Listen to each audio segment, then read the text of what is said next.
Мурдагы президент Аскар Акаев жубайы Майрам Акаева менен 20 майда Бишкекке келген. Алар Кыргыз мамлекеттик техникалык университетинде жана Улуттук илимдер академиясында лекция окуйт деген маалымат тараган. Кийинчерээк аталган окуу жайдын айрым студенттери лекция окушуна каршы чыгып, кайрылуу жолдошкон.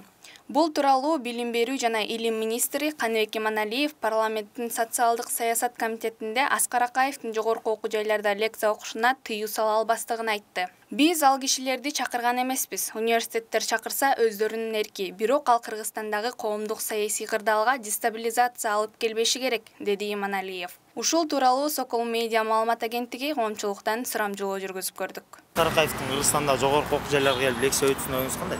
Мен билбейм, эми анысы кандай дейм, кереги деле жок го дейм. Потому что уже ал заманы өттү да, лекциясын эмнесин окуйт. Жакшы эле оюм түз. Буга министрлик эч кандай тыюу сала албайм деп тур да, Билим берүү министрлиги. Буга көз карашыңыз кандай? Билбейт экенмин бирок. Жакшы эле го түз келип билим берсе. Буга мен көз карашым нейтрал эле. Билбейт экенмин андай. Каршылыгыңыз жокпу? Жок, мен вообще каршылыгым жок. Билим беремиз, эмнеге каршы болмок керек? Чечкен болсо биз каршылык жок да. Илимдүү адам келип өстөтө берсин. Каршылар каршы чыга берсин. Разы болгондор разы боло берсин. Аскар Акаевдин Кыргызстан жогорку окуу жайларына лекция берүүсүнүн оюңар кандай? Жакшы эле. Сиздикичи? Ой жок. Мисалы, сиздин жогорку окуу жайга келип лекция берсе катышат белесиз? Катышмакмын. Сиз? Катышмакмын. Аскар Акаевдин Кыргызстан жогорку окуу жайларына лекция берүүсүнүн оюңуз кандай? Каршымын. Министрлик буга эч кандай тыюу сала албайм деп тур да, Билим берүү министрлиги. Тыюу сала албайм. Жообуна көз карашыңыз кандай? Министрдин жообуна да каршымын. Жакшы. Каршылыгыңыз жокпу неге? Каршым жок. Ой, билбейт экенмин. Каршылыгыңыз жокпу? Каршылык жок, эми билим болсо бере берсин да.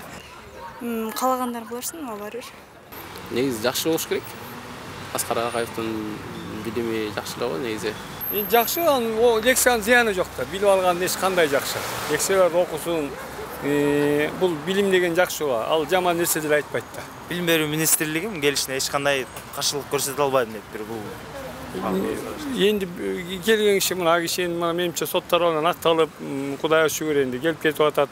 Ошо мен интернеттен окуп алдым, Майрам Акаев экөө келиптир. Энди лекция окуса пайдалуу эле, лекциянын зыяны жок, билим керек да. Билимдин зыяны жок. Акаев кайтып келип Кыргызстандагы университеттерге лекция өтүүсүнүн оюңуз кандай? Болбойт го, качып кеткен. Билим берүү министрлиги эч кандай каршылык көрсөтө албайм деп айтып тур да. Жобуна оюңуз кандай? Эми каршы көргөзө албайт да. Президент уруксат болгон эми болду да. Сиздин өзүңүздүн балдарыңызды жиберет белеңиз Акаев лекция өтсө? Эми жибербейт болушум керек. Окуу деле жок, эми азыркы бийликтегилер аптел эле неме болбосо билбейм. Ал өзү деле уялса болот акыт, канча кыргыздарды отургузуп коюп кетти. Оюм жакшы эле, келе берсин. Эми биздин эмебиз да, кантсе жаман болсо да жакшы болсо да уже биздин кишибиз да алды мурун. Жакшы эмесин эме андан мындай отзывы жакшы эле впечатлениялар бар го. Келе берсин. Сиздин окуу жайга келип лекция берсе катыша берет белеңиз? Жок, сөз катышпайт элем. Эми оюм жакшы эле. Демек каршы эмессиз, Министрлик буга эч кандай тыюу сала албайм деп тур да анын келишине. Ага көз карашыңыз кандай? Көз карашым деле жакшы эле эмес. Мен ал кишини билимдүү адам катары тааныйм да. Билим берүү министрлиги эч кандай ага тыюу сала албайм деп жооп бериптир да, буга оюңуз кандай? Тыюу салыш керек. Качкан президенттер уяга тиешеси да жок да.